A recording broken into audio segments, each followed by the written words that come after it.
followers, so gagawa tayo ng yelo. So, mamaya para dito. Ano ba ang laman ng ating rep? So, ito. Langgunisa. Pork chop. Chicken. Ano nga rin isa?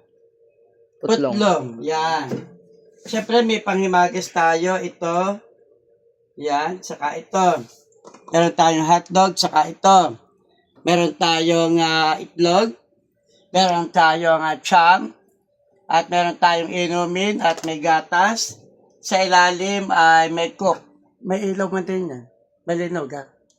Yan. Ito ating dalawang tubig lang. Yan. Siya ang ating laman. At syempre, para hindi tayo magutom, nandito ang ating mga delata. So, yan.